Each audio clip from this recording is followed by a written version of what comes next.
Hello বন্ধুরা, আমাদের চ্যানেলে আপনাদের স্বাগত। টাকা ইনকাম করা কঠিন, কিন্তু তার থেকেও কঠিন কাজ হলো সেই টাকাটা ধরে রাখা। একদিকে ইম্পালসিভ শপিং, অন্যদিকে মাসের শেষে ব্যাংক ব্যালেন্স থেকে হার্ট অ্যাটাক হওয়ার জোগাড়। ডোন্ট ওয়ারি, আজ আমি আপনাদের দেব দেশি জোগাড় টিপস, যাতে খরচ কমিয়ে আপনি স্মার্টলি টাকা জমাতে পারেন।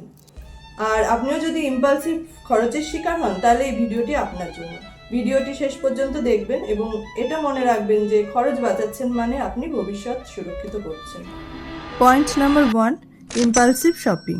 আপনার কি কখনো এরকমটা হয়েছে যে একটা ব্র্যান্ড নিউ ফোন দেখে মনে হলো সেটা নিতেই হবে, কিন্তু সেটা কেনার কয়েকদিন পরেই বুঝলেন এটা অতটাও জরুরি ছিল না? এটার নামই হলো ইম্পালসিভ শপিং। এটা আটকানোর জন্য সহজ ট্রিক হলো 7-ডে রুলস। যখনই কিছু জিনিস কিনতে মন চাইবে, নিজেকে বলুন আমি 1 সপ্তাহ পরে কিনবো। 7 দিন পরে যদি মনে হয় সত্যিই দরকার, তাহলেই কিনুন। বেশিরভাগ ক্ষেত্রেই 7 দিন পর দেখবেন ওই জিনিসটার প্রতি আপনার যে ক্রেজটা ছিল সেই ক্রেজটা আর নেই। এতে আপনার টাকাও বাঁচলো আর অপ্রয়োজনীয় খরচও কমলো। Point number 2, envelope budgeting. আমাদের মায়েরা বাজেট ম্যানেজমেন্টে MBA করা না থাকলেও তারা কি করে এতটা প্রফেশনাল? এনভেলপ বাজেটিং দ্বারা। মাসের শুরুতেই খরচ অনুযায়ী টাকা আলাদা খামে রাখুন। খামের বাইরে টাকা খরচ করবেন না, এতে বাজেট নিয়ন্ত্রণে থাকবে।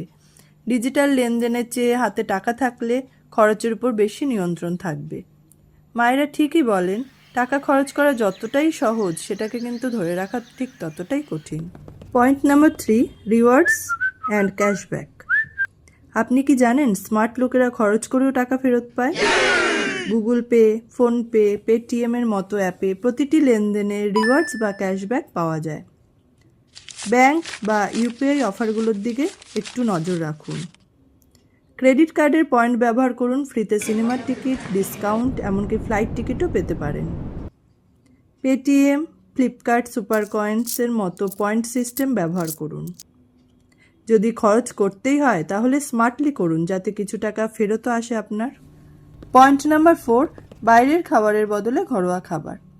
বাইরের খাবার খেতে কার না ভালো লাগে বলুন, কিন্তু আপনার ব্যাংক ব্যালেন্স কি সেটা পছন্দ করবে? প্রতি উইকেন্ডে বাড়িতে ব্যাচ কুকিং করুন। ব্যাচ কুকিং কি? ব্যাচ কুকিং মানে হলো একবারে বেশি পরিমাণে রান্না করা, যাতে তা কয়েকদিন ধরে খাওয়া যায়। এটি শুধু আপনার টাকাই বাঁচায় না, সময়ও বাঁচায়। প্রতিদিনের খাওয়ার জন্য হেলদি হোমমেড টিফিন বানান। বাইরে যেটা খেলে আপনার 200 থেকে 300 টাকার মতো খরচ হয়ে যাবে, বাড়িতেই সেটা আপনি 50 থেকে 70 টাকার মধ্যেই বানিয়ে নিতে পারবেন। তাহলে আমরা কি রেস্টুরেন্টে খাবো না? কেন খাবেন না? মাসে একবার কি দুবার খান, এতে বাইরে খাবার আনন্দ অনেকটা বেড়ে যাবে।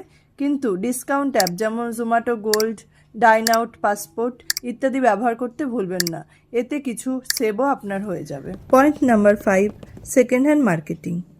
সেকেন্ড হ্যান্ড মানেই যে খারাপ জিনিস, এই ধারণাটা কিন্তু এখন অতীত। কিন্তু নতুন কিছু জিনিস কেনার আগে সেটার সেকেন্ড হ্যান্ড মার্কেটটাও সার্চ করে নেবেন, যেমন OLX, কুইকার, ফেসবুক এটসেট্রা। তবে হ্যাঁ, মনে রাখার বিষয় হলো সেকেন্ড হ্যান্ড জিনিস কেনার আগে এক্সপিরিয়েন্স পার্সন দ্বারা যাচাই করে নিতে ভুলবেন না।